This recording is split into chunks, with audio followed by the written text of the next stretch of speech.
Hello guys, good day. This is Anna of Reinforce Make Love, your fellow positive reinforcer. Today I am going to talk about how do I avoid saying hurtful things I regret. Now this is based on personal experience. I do struggle with this, even up to this point, all my life. But at least now I am much aware of this. And every once in a while when this situations happens, like stress, frustrated, anger, especially anger or disappointment, since I am much aware this time, I know what to do better than before. I have hurt a lot of people in my life, and some of them have stayed. They stick around, which means that they're really my kind of people. These people are for me.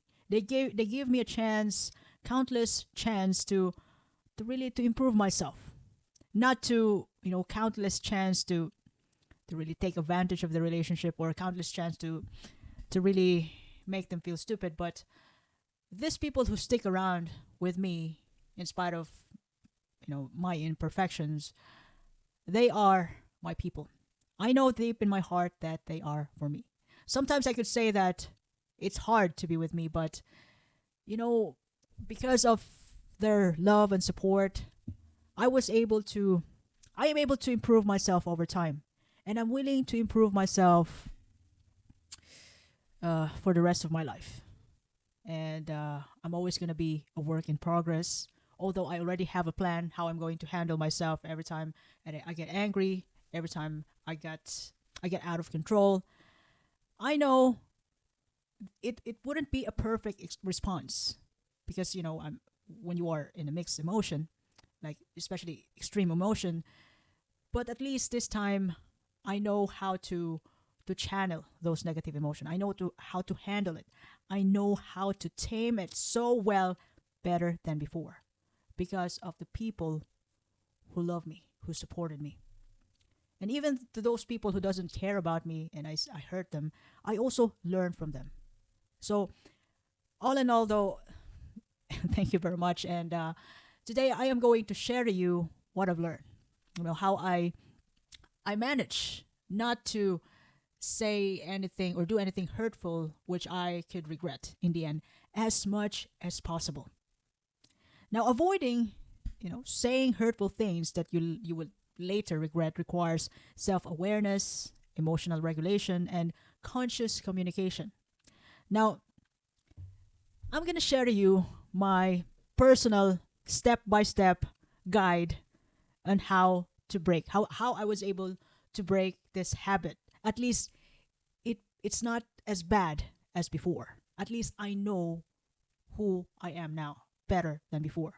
Maybe it's because of maturity or age, but look, I'm happy that I am getting better in handling myself, and I know myself well this time, better than before. And of course, in the most part, I love myself better than before, and I hope that you do feel the same. You also do something about this. Otherwise, if you keep saying hurtful things to other people, especially those people who love you so much, that could lead into strained relationships, and it's not good in the long run. It will lead to resentment or even breakups. Now, the first thing I do every time I say some hurtful things, you know, every time I do something, or some words have slipped out of my mouth, which supposed to be not, which I'm not intended to say, which means that I don't really mean to say that. Every time I hurt a person, when I finally calm down, sometimes it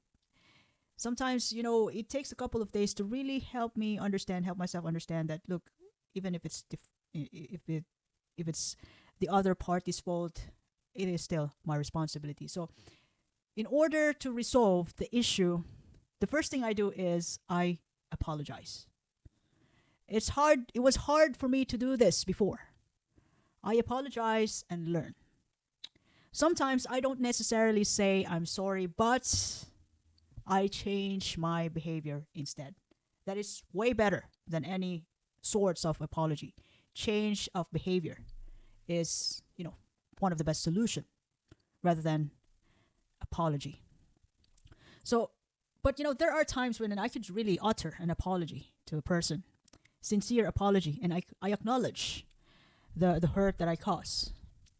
And it doesn't mean that I stated that way. I stated my reason why I did that, but in the most part, I tell them that, look, this is what I'm going to do next time, and this is what you're going to expect.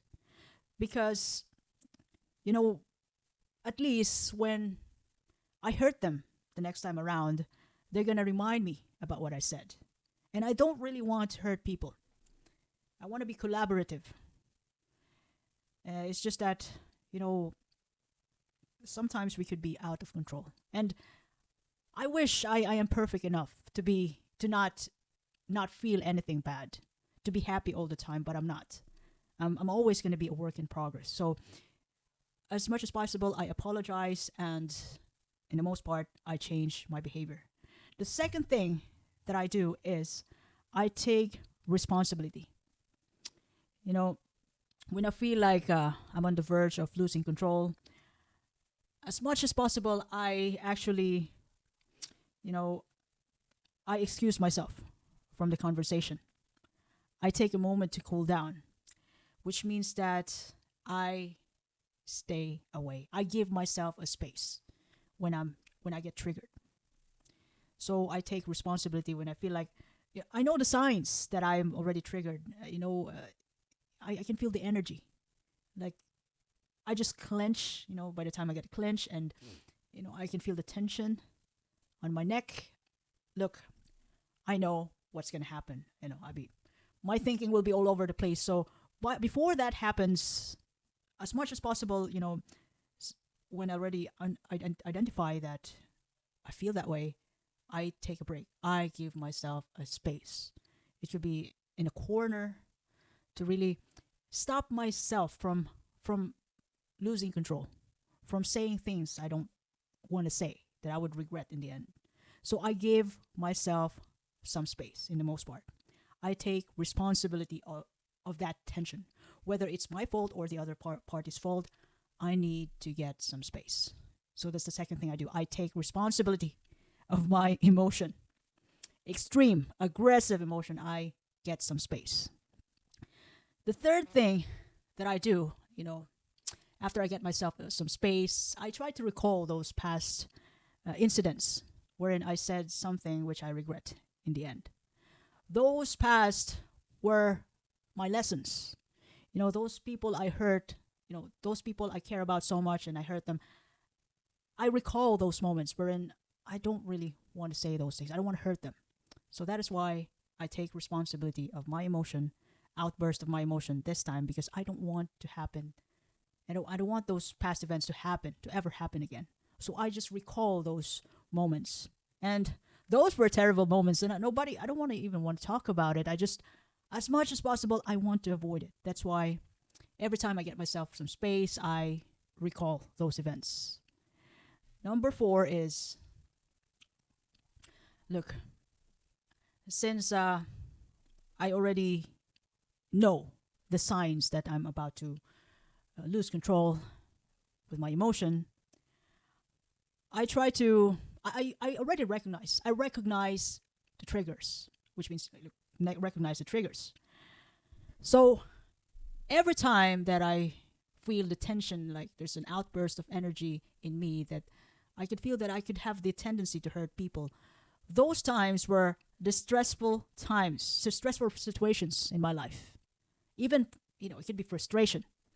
Like you try to change things and it's still not happening. You try to plan it out, it's still not happening. And that is quite frustrating, and it's gonna trigger your anger.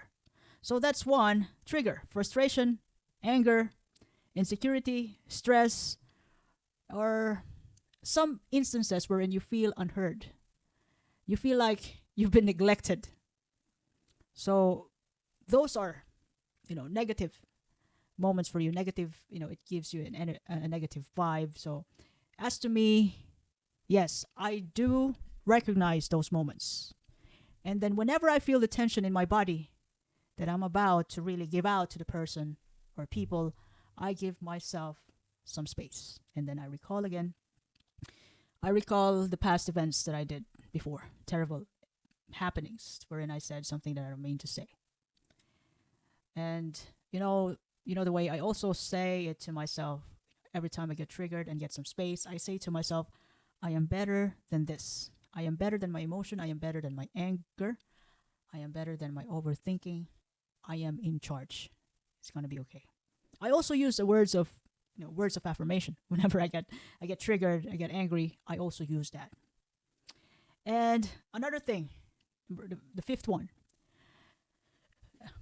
since this is this is applicable to those who have close relationships, best friends, couples, spouse.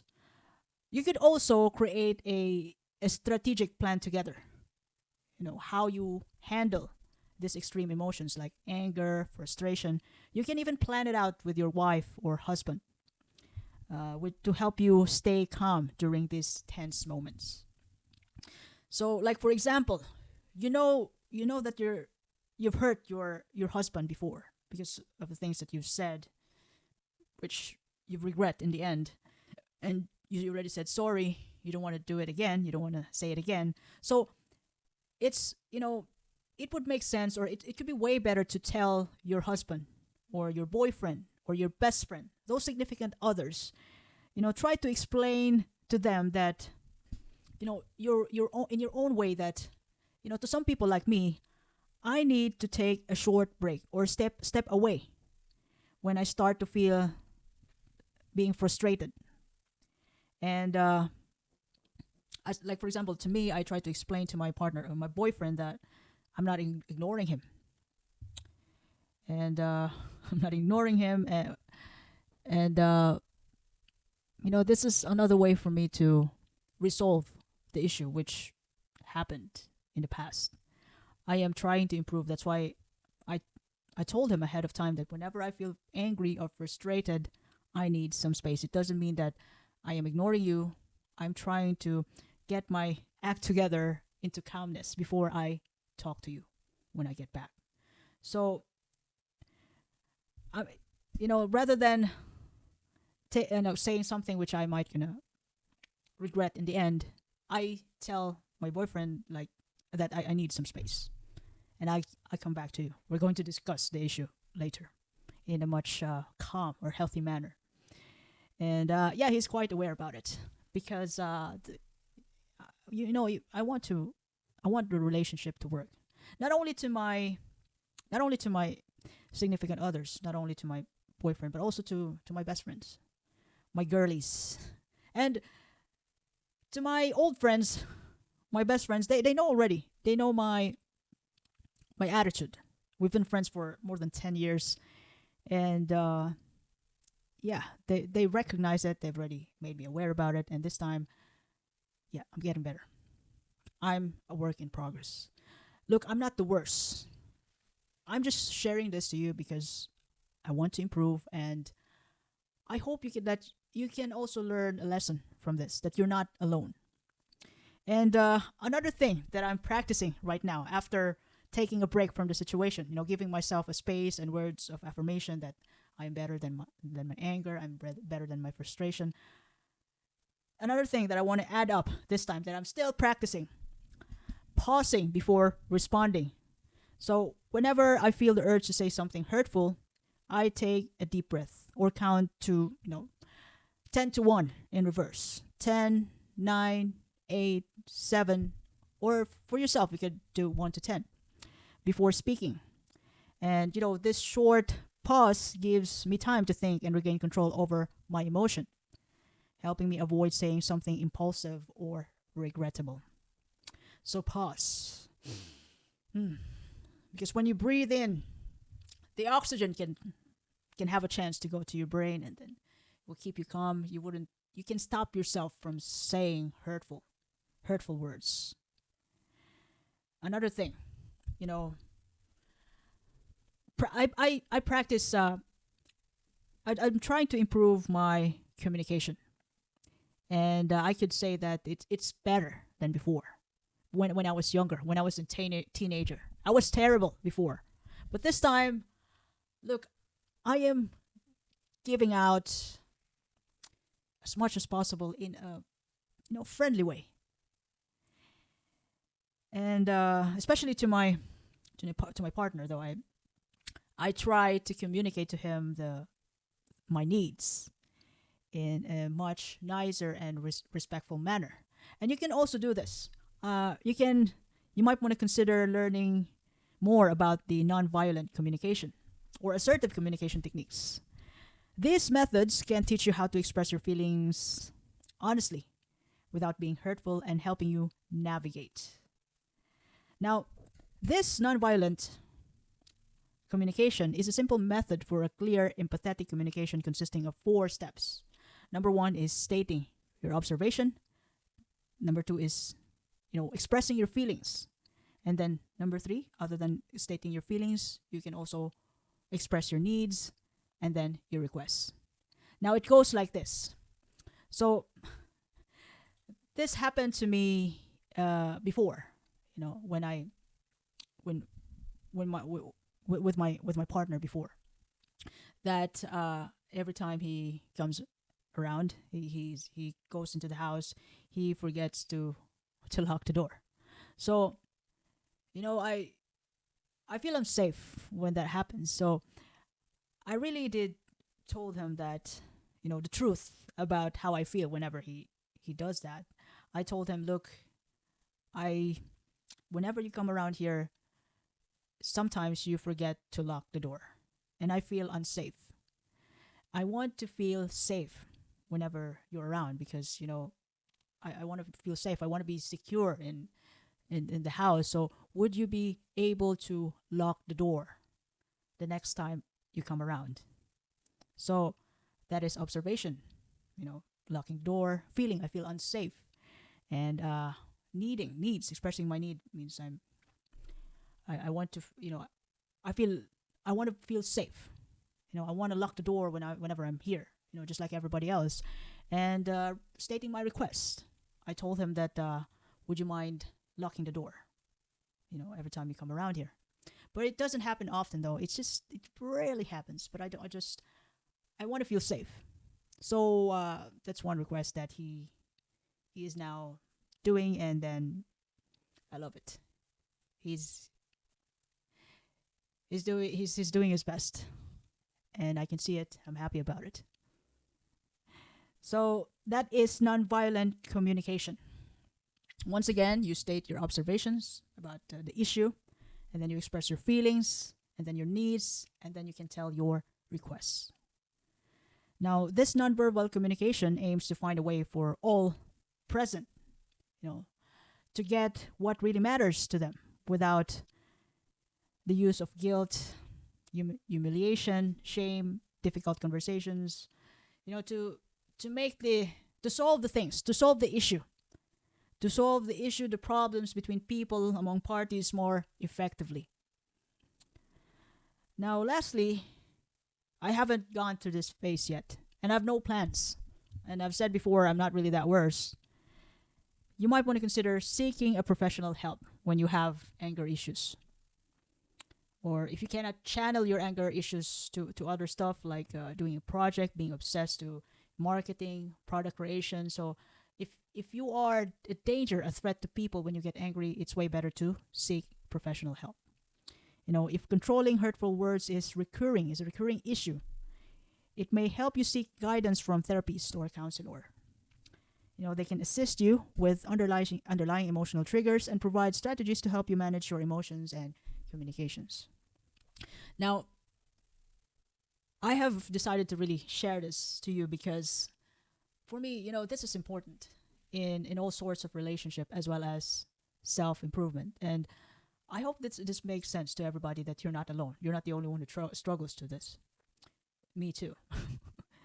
Now, avoiding hurtful words takes effort and practice.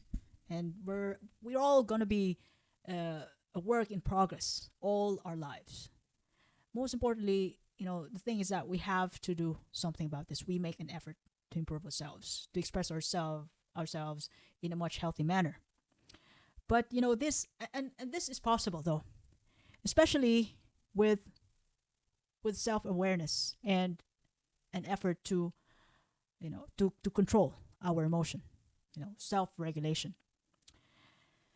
And this can happen by identifying our triggers, taking pauses, words of affirmation, taking responsibility of our emotions, and developing a better communication habits. You can prevent regret and strengthening your relationships. Everybody wants to be happy, but it's not going to be happy all the time. It's not going to be rainbows and blue skies. Those stress, anger, disappointments, feeling unheard, those moments are also helpful for us because it tests us to improve ourselves. And this is one way for us to improve, to make an effort to really do something about it. And I hope you learned something from the episode today. And if you ever love this content, you can follow me in YouTube, Facebook, Spotify, Apple Podcasts, even in Amazon Podcasts. Reinforce me, Club. I do appreciate your time and have a lovely day ahead. Thank you.